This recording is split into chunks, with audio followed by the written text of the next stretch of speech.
Siapa? Maaf teman-teman, kok jadinya ke Joko Widodo? Widodo Cahyono Putro. Ini adalah sahabat saya dan saya sering bermain dengan beliau sebetulnya sebelum saya juga agak vakum di dunia sepak bola karena ada cedera. Jadi Widodo Cahyono Putro ini adalah mantan pemain timnas Indonesia yang kala itu teman-teman Anda mungkin yang masih ingat begitu bagaimana salah satu gol Widodo Cahyono Putro di Piala Asia itu menjadi nominasi gol terbaik begitu. Mudah-mudahan saya tidak salah. Gol itu betul-betul trending teman-teman pada saat itu dan menjadikan Widodo Cahyono Putro adalah salah satu striker yang dikenal banyak di dunia pada akhirnya di Asia dan Asia Tenggara bahkan mungkin di dunia begitu. Dan itu juga yang kemudian membuat value atau nilai Widodo Cahyono Putro hingga saat ini itu masih terjaga dengan baik. Masih ada sedikit polemik yang berkembang di bawah meskipun ini juga tidak terlalu ganggu kesiapan timnas Indonesia karena ya menurut saya ini adalah riak-riak kecil di bawah tentang bagaimana terpilihnya 27 pemain Justin Hapner dan yang kedua adalah Ramadan Sananta. Nah, Justin Hapner kita tahu memang dia cedera teman-teman ya. Sementara Ramadan Sananta ini memang tidak dipanggil untuk memperkuat timnas Indonesia. Nah, karena ketidakhadiran Ramadan Sananta di timnas Indonesia ini kemudian menjadi perbincangan di netizen.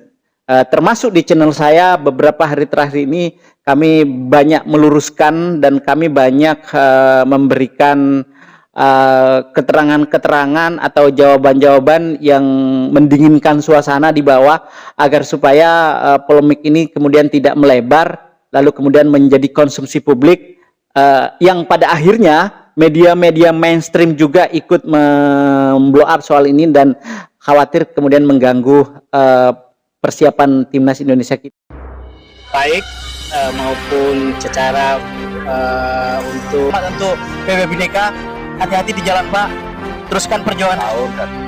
Kalau saya sendiri secara pribadi waktu. Assalamualaikum warahmatullahi wabarakatuh. Apa kabar teman-teman? Semoga hari ini kita selalu diberikan kesehatan dan tentu keluarga senantiasa juga dimudahkan segala urusannya. Hari ini jumpa lagi bersama Biodika Sport Channel teman-teman. Kita akan sedikit memberikan update terkait dengan timnas Indonesia sejauh mana perjalanannya yang nantinya akan melakoni pertandingan penting lanjutan kualifikasi Piala Dunia zona Asia di round 3 melawan Bahrain teman-teman. Dan kabarnya teman-teman timnas Indonesia saat ini sudah sampai di Qatar ya, sebelum nantinya bertolak ke Bahrain teman-teman. Karena di Kamis kita sudah bermain begitu. Nah sebelum itu saya ingin mengucapkan dulu terima kasih kepada teman-teman semuanya pendukung timnas Indonesia dan channel ini juga karena channel ini sudah tembus 1000 subscriber yang dimana 1000 subscriber itu adalah syarat salah satu syarat begitu teman-teman untuk berpartner dengan YouTube. Nah semoga nanti ketika kami mengajukan monet begitu tidak ada halangan yang berarti. Semoga verifikasi yang dilakukan oleh YouTube lancar-lancar saja sehingga kemudian channel ini betul-betul bisa menjadi platform atau menjadi media bagi teman-teman untuk menyuarakan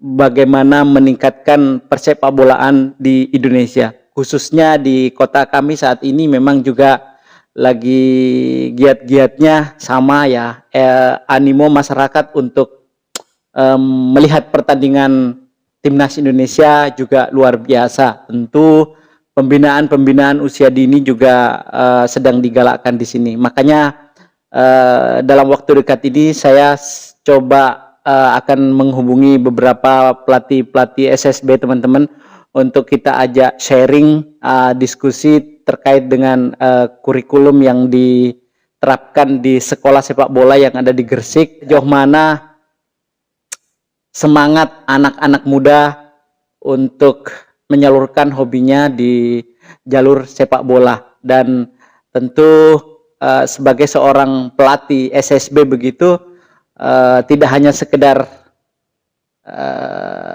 bisa menjadi pelatih dan mampu menjadi leader dari para murid-muridnya begitu, tapi penting adalah license teman-teman ya. Jadi kalau misalnya tidak memiliki license yang cukup begitu, tentu keilmuan tentang sepak bolanya secara teknik mungkin perlu kita, atau tepatnya mungkin dengan license itu apa nanti yang akan didapatkan dari para murid-murid yang ada di SSB itu akan mendapatkan materi-materi yang sudah terstandarisasi begitu teman-teman ya.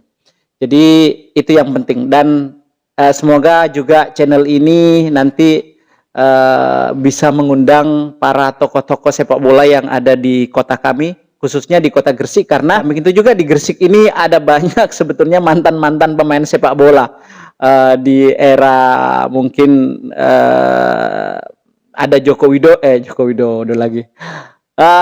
Siapa? Maaf teman-teman, kok jadinya ke Joko Widodo. Widodo Cahyono Putro. Ini adalah sahabat saya dan saya sering bermain dengan beliau sebetulnya sebelum saya juga agak vakum di dunia sepak bola karena ada cedera. Jadi Widodo Cahyono Putro ini adalah mantan pemain timnas Indonesia yang kala itu teman-teman Anda mungkin yang masih ingat begitu bagaimana salah satu gol Widodo Cahyono Putro di Piala Asia itu menjadi nominasi gol terbaik begitu. Mudah-mudahan saya tidak salah. Gol itu betul-betul trending teman-teman pada saat itu dan menjadikan Widodo Cahyono Putro adalah salah satu striker yang dikenal banyak di dunia pada akhirnya, di Asia dan Asia Tenggara, bahkan mungkin di dunia begitu. Dan itu juga yang kemudian membuat value atau nilai Widodo Cahyono Putro hingga saat ini itu masih terjaga dengan baik. Meskipun beliaunya tidak lagi bermain bola, tapi dia selalu atau tetap mendedikasikan dirinya di dunia sepak bola dan masih melatih beberapa tim-tim yang memerlukan jasa beliau dan itu. Lalu kemudian ada Suwandi HS, dia juga adalah mantan timnas Indonesia teman-teman yang juga saat ini masih terus bermain bersama dengan kita dan sering kami bertemu dengan beliau, dan semoga orang-orang ini adalah orang yang peduli dengan sepak bola, dan kita berharap Gresik ini juga menjadi menjadi ikon di dunia sepak bola atau menjadi contoh bahwa kalau misalnya kita terus berproses dengan baik, tentu hasilnya juga akan baik, dan tentu legacy yang kita tinggalkan untuk generasi berikutnya, anak cucu kita itu pasti akan tetap ada gitu kan, begitu. Seperti yang dilakukan oleh Widodo dan Suwandi, yang sama-sama beliau berawal dari Petrokimia Putra di tahun 90-an begitu, dan pernah mengantar Petrokimia menjadi juara Liga 1 yang saat itu mungkin masih di Liga Danhil atau Liga Jarum ya teman-teman ya, agak lupa juga. Lalu semakin ke sini ada lagi mungkin anak-anak Gresik yang terus satu persatu bermain di timnas Indonesia. Mungkin masih ingat ada Kacung Khairul Munib, meskipun tidak terlalu lama ya, karena tiba-tiba performanya turun gitu, mungkin karena cedera. Kacung Khairul Munib ini adalah sahabat kecil saya, dan saya suka bermain bola di tambak waktu itu di teman-teman ya. Jadi kalau misalnya di tempat kami itu kalau musim kering itu kan tambaknya kering. Nah, disitulah kami bermain bola dengan Kacung Khairul Munib begitu, atau disebut biasanya dipanggil dengan Kacung saja begitu teman-teman. Dan tentu ada banyak lagi seperti Agus Indra, kemudian banyak lagi ya teman-teman. Nah, yang terakhir ini yang paling fenomenal ini adalah Dimas Derajat, Muhammad Dimas Derajat, yang juga adalah anggota TNI yang berpangkat Serda, Sersan 2 teman-teman. Dia kelahiran 1997, kalau tidak salah sekarang usianya 27-28 tahun ya teman-teman ya. Dan beliau juga dididik menjadi seorang pemain sepak bola, karena memang dia ayah beliau gitu adalah salah satu orang penting juga di Gresik, dan mendedikasikan juga jasa-jasanya untuk persepak bolaan Gresik. Nah, orang-orang ini adalah penting buat kami, dan semoga channel ini terus berkembang teman-teman. Mohon subscribe-nya, dan kita bersama-sama memajukan sepak bola Indonesia melalui jalur-jalur yang berbeda gitu kan ya. Dan semoga orang-orang ini nanti bisa berkenan untuk kita bertemu dengan beliau, dan kita sesekali membahas tentang perbandingan sepak bola di zaman mereka dan zaman saat ini seperti apa. Baik teman-teman, berikutnya adalah masih ada sedikit polemik yang berkembang di bawah, meskipun ini juga tidak terlalu ganggu kesiapan timnas Indonesia, karena ya menurut saya ini adalah riak-riak kecil di bawah tentang bagaimana terpilihnya 27 pemain yang dibawa Sintayong. Nah, ada 2 pemain yang tercoret begitu. Satu adalah Justin Hapner, dan yang kedua adalah Ramadan Sananta. Nah, Justin Hapner kita tahu memang dia cedera teman-teman ya. Sementara Ramadan Sananta ini memang tidak dipanggil untuk memperkuat timnas Indonesia. Nah, karena ketidakhadiran Ramadan Sananta di timnas Indonesia ini kemudian menjadi perbincangan di netizen. Termasuk di channel saya beberapa hari terakhir ini kami banyak meluruskan, dan kami banyak memberikan keterangan-keterangan atau jawaban-jawaban yang mendinginkan suasana di bawah, agar supaya polemik ini kemudian tidak melebar, lalu kemudian menjadi konsumsi publik, yang pada akhirnya media-media mainstream juga ikut memblow up soal ini, dan khawatir kemudian mengganggu persiapan timnas Indonesia kita, karena ada 2 pertandingan yang akan kita hadapi, dan itu dua-duanya adalah pertandingan penting. Nah, ada yang banyak bertanya kenapa Ramadan Sananta tidak terpanggil begitu, sementara Dimas Derajat yang tadi saya sebutkan anak Gresik gitu kan ya, lalu kemudian ada Rizaldi, kemudian Hoki Caraka gitu. Nah, disinyalir terutama Hoki Caraka ini teman-teman dianggap bahwa anak satu ini adalah titipan begitu kan ya, ada dianggap di anak emaskan dan sebagainya. Dan saya betul-betul sudah menjelaskan bahwasanya tidak demikian. Kita tahu bahwa Sintayong itu selalu memberikan kejutan-kejutan ya teman-teman ya. Dan baik itu memilih pemain, baik itu menerapkan strategi, tidak ada yang pernah tahu strategi apa yang akan diterapkan oleh Sintayong, dan tidak pernah tahu siapa yang akan diturunkan menjadi starter oleh Sintayong begitu. Tidak pernah tahu. Jadi Sintayong ini memang agak susah ditebak, termasuk ketika memilih pemain. Nah, kalau saya melihat beberapa kebiasaan Sintayong begitu, dia selalu memang melihat performa pemain hari ini begitu. Nah, contohnya mungkin Ramadan Sananta dibandingkan dengan Dimas Derajat. Kita tahu Dimas Derajat itu di pertandingan derby melawan Persija, dia bisa cetak gol loh teman-teman, dan dia betul-betul luar biasa. Pergerakannya juga cukup bagus. Itu sangat sangat mempengaruhi pemikiran Sintayong untuk memanggil anggota TNI yang berprofesi sebagai pemain sepak bola ini teman-teman. Lalu kemudian ada Rizaldi. Nah, Rizaldi juga berada di top performanya setelah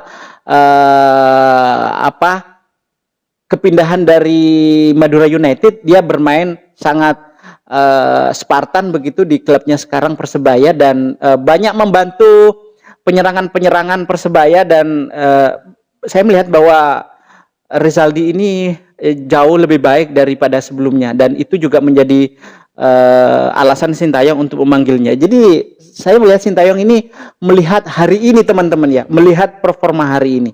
Lalu kemudian yang terakhir adalah siapa? Hoki Caraka. Nah, Hoki Caraka ini teman-teman juga baru mencetak brace begitu teman-teman di beberapa pertandingan yang lalu. Jadi Hoki Caraka betul-betul 3 pemain yang dipanggil ini adalah pemain-pemain yang di pertandingan terakhir mereka memang betul-betul bagus teman-teman ya. Kembalinya Jordi Amat ya, kembalinya Jordi Amat tentu ini akan memusingkan Sintayong begitu kan ya, karena kita tahu bahwa pemain belakang ini cukup kedalamannya cukup bagus ya. Ditambah dengan Jordi Amat yang tadinya itu cedera, pemulihan cederanya juga cukup lama, beberapa kali tidak dipanggil memperkuat timnas Indonesia karena terakhir kemarin juga dia di kartu ya kan, kemudian cedera dan sebagainya. Jadi lengkaplah sudah pemain ini lama sebetulnya tidak ada di timnas Indonesia. Melawan Arab Saudi, melawan Australia pun juga tidak dipanggil teman-teman.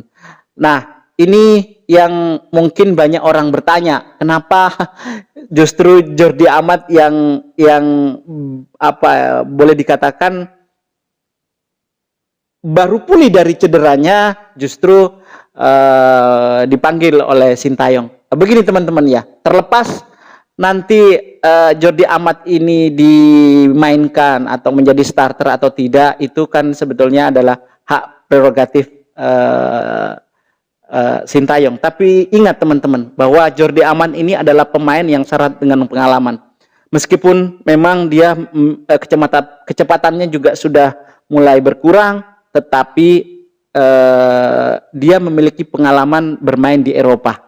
Kita tahu mungkin di liga-liga, dia pernah di Liga Belgia juga, dia pernah di Liga Spanyol begitu, bermain di Rayo Vallecano, lalu kemudian kalau tidak salah di Getafe atau di mana ya, atau di Espanyol juga mungkin pernah begitu teman-teman. Dan pemain ini adalah pemain yang memiliki presence yang cukup bagus. Dan kalau misalnya kita bertanya kepada semua pemain yang ada di lapangan atau di skuad timnas Indonesia, siapa pemain yang paling disegani di antara 27 pemain ini, pasti semuanya orang menyebutnya adalah Jordi Amat. Nah, itu barangkali menjadi pemikiran Sintayong bahwa sosok Jordi Amat ini menjadi penting di ruang ganti. Seperti itu, terlepas nanti dimainkan atau tidak. Dan kita tahu Jordi Amat ini memang banyak sekali melakukan blunder ya di pertandingan terakhir ya.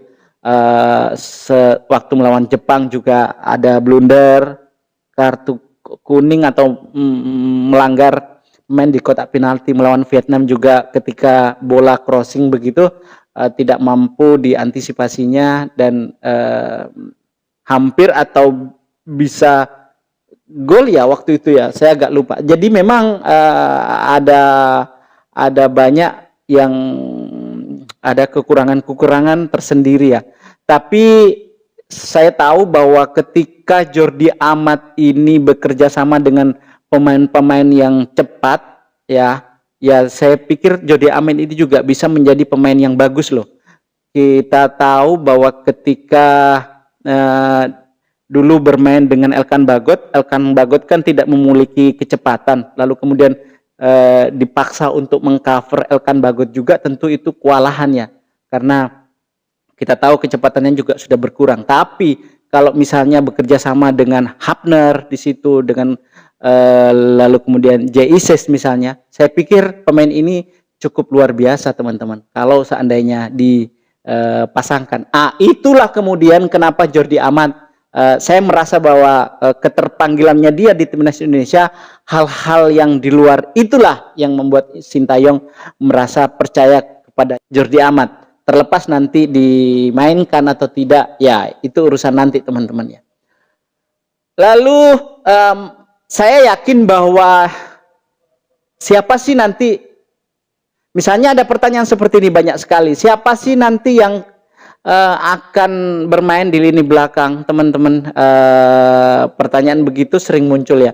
Saya yakin bahwa Jordi Amat akan menjadi pertimbangan yang sangat panjang ya untuk memainkan lebih awal, karena kita tahu Rizky Ridho ini adalah pemain yang sangat bagus ya di beberapa pertandingannya. Jadi saya pikir Rizky Ridho ini akan menjadi orang yang tidak akan pernah tergantikan begitu menjadi starter di bek kanan begitu teman-teman ya.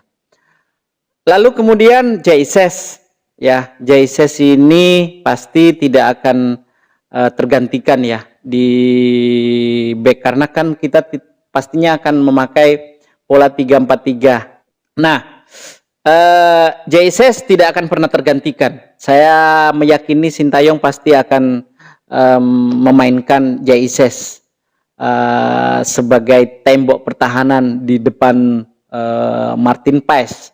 Lalu kemudian, nah ini Mads Hilgers teman-teman.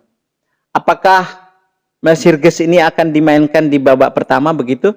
Saya mengatakan ya, ini pasti. Karena kalau saya melihat dari kebiasaan-kebiasaan Sintayong, setiap ada pemain yang baru dinaturalisasi begitu, pemain keturunan, pasti dia memberikan kesempatan untuk bermain. Contoh misalnya ada Tom Haye waktu itu langsung dimainkan dan dia cocok dan dia klop dengan pemain-pemain lainnya. Lalu kemudian ada Nathan Cho, ya kan, ada Ivar Jenner, lalu kemudian ada Kelvin Verdong, ya kan, dan semua dimainkan oleh mereka di babak-babak pertama, dan tidak ada pemain-pemain yang dimainkan di babak pertama ini tidak menjadi klop dengan pemain-pemain yang lainnya. Itu luar biasanya Sintayong. Lalu kita masih ingat Orat Mangun, dia juga menjadi starter gitu kan ya, di awal-awal dia bergabung dengan timnas Indonesia. Rafael Strijk juga demikian. Nah, saya yakin bahwa ketidakhadiran Justin Hapner ini betul-betul bisa membuat Sintayong ini lebih leluasa untuk menempatkan Mads Hilgers untuk debutnya juga. Nah, seperti itu. Lalu teman-teman mungkin kita bertanya siapa yang di lini tengah. Nah, saya pikir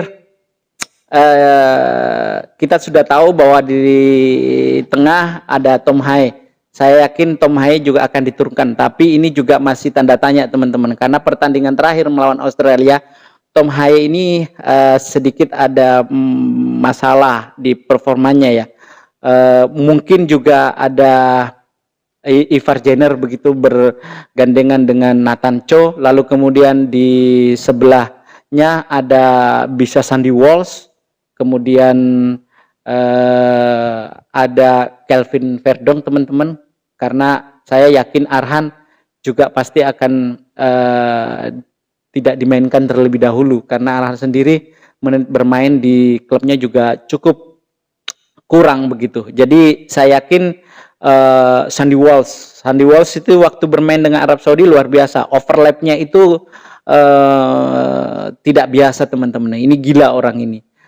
Kemudian, nah kita tahu bahwa pemain Arab ini atau orang-orang Asia Barat begitu memiliki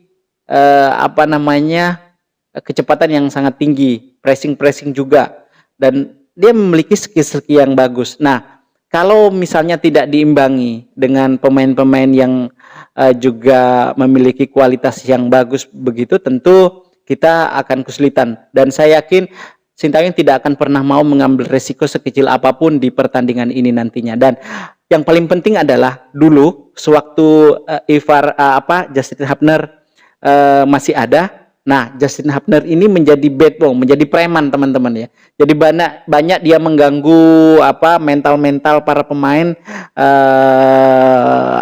sewaktu di lapangan begitunya. Dan ini betul-betul backbone menurut saya. Betul-betul penjagal, preman, dan saat ini ketika Hubner tidak ada, saya lebih cenderung melihat Ivar Jenner yang mampu melakukan itu karena orang ini juga sangat keras bermain teman-teman ya. Dia tidak mau ambil resiko. Kalau tebas saja orang ini. Jadi luar biasa, tapi orang pemain ini juga tidak asal tebas teman-teman ya. Jarang-jarang dia terkena kartu merah atau bahkan tidak pernah.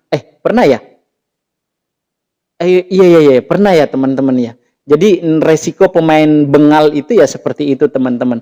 Asal tidak terpancing emosinya. Nah, seperti yang dilakukan oleh Ragnar Orkmangun ketika bermain dengan Arab Saudi itu luar biasa. Nah, dia mencoba untuk memancing emosi mental pemain Arab Saudi dan itu terpancing teman-teman. Tapi Orkmangun tetap nyantai gitu kan ya. Jadi dia betul-betul menguji mental mereka tapi tidak terpancing. Sebetulnya ada pemain lokal kita yang mampu melakukan itu. Ricky Kambuaya. Ya, saya ingat dengan Ricky Kambuaya. Ricky Kambuaya ini seringkali sebetulnya menggoda pemain lawan.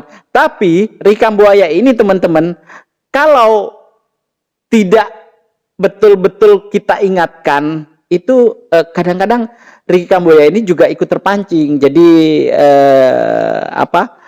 kontrol emosinya juga kadang tiba-tiba muncul dan tidak bisa terkontrol begitu. Makanya riskan kalau misalnya Ricky Kambuaya ini menjadi pemain nakal gitu. Ya, tapi yang paling penting di perannya kemarin yang menjadi pemain nakal itu Orkmangun.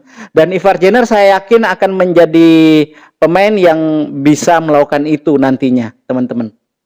Jadi selanjutnya adalah siapa yang akan diturunkan di lini depan.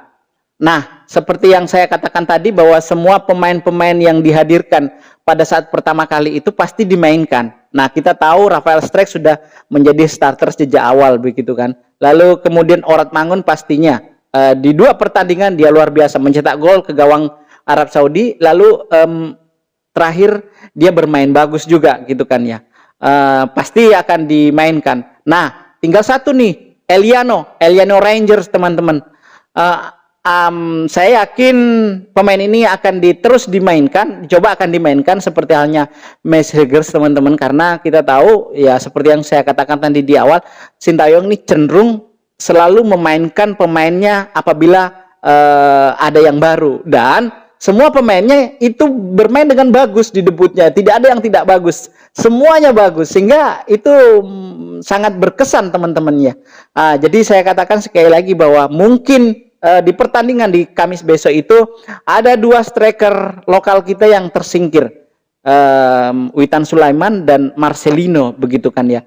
Tetapi itu tidak apa-apa karena saya yakin Sintayong bisa merubah strategi di menit-menit akhir atau mungkin di 80 menit pertandingan di babak kedua. Oke, saya rasa itu videonya dan sudah panjang menurut saya.